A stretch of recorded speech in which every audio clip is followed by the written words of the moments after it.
Okay, number 5.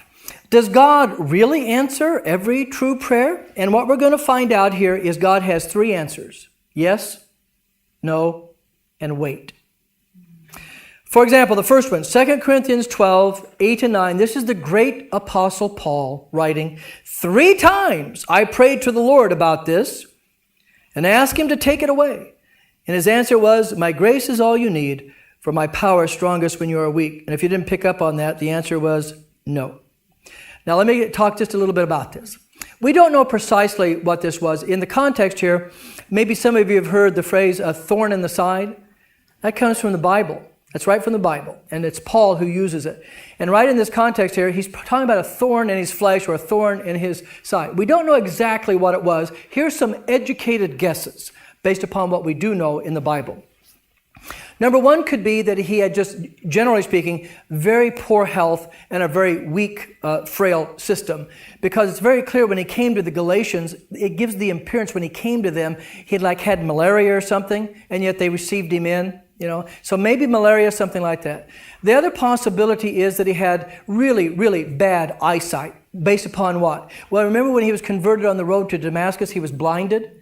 And when he got his sight, he says it's as if what? As if scales fell from his eyes. And then coupled with that, in 1 or 2 at the end of his letters, he signs the letters personally in the original document, and he says, see with what big letters I write. So we're not sure what, and it really doesn't matter. Those are a couple of educated guesses. Anyway, whatever this was, Paul asked 3 times for it to be taken away, and basically Jesus said, no. Well, why not? Because my grace is sufficient for you. And to kind of paraphrase that, it gets back to your point, sometimes, because he might say, I'm not going to take it away. Well, why not? Because I'm going to make you a stronger Christian through this. I'm going to increase your patience. I'm going to give you more courage and hope because of what you're going to have to endure here. Because by this, you're going to have to learn to lean on me. And that's sometimes why God says no. And we're like children, because I don't know about you, but when I pray for something, you know what answer I want every time? Yes. And right now would be fine.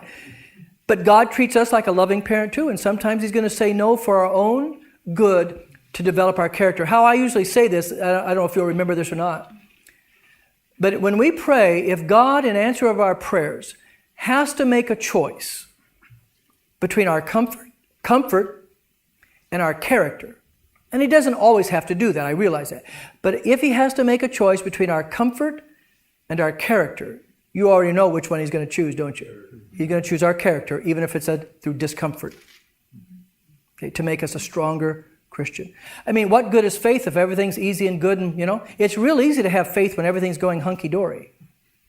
It's when things aren't so hunky-dory that calls for a lot of faith. Hunky-dory. I don't know if everybody understands. I come up with some weird sayings sometimes. All my travels in the world, you probably understood that. So that's what happened here. So the answer was no. The answer was no. Now, John 2:4, I don't know if this is the best illustration or not, but it's okay, I'll use it.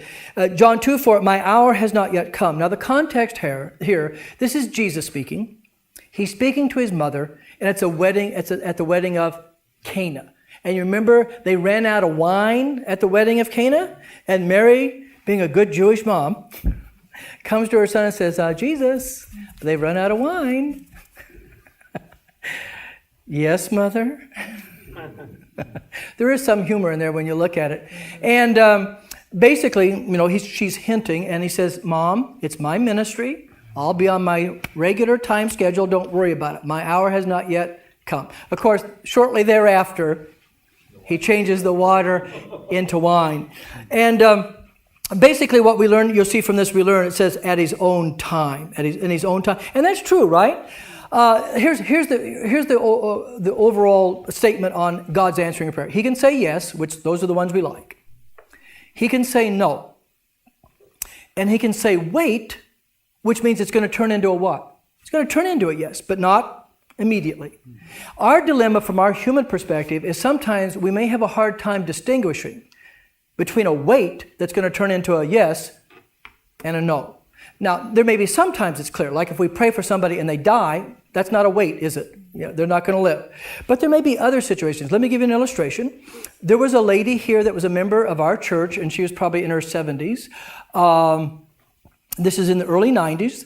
And she prayed for her son for over 30 years to become a Christian. 30 years. She just didn't give up. And 6 months before she died, and she died at hospice up at Northwest Hospital, 6 months before she died, he became a Christian. But after what? 30 years of praying. She just didn't give up. That was a wait, wasn't it? Yeah. So that's the way it is. We know a yes and we know a no, but sometimes when the wait, we're not sure what's going on here. And that's where the faith comes in again.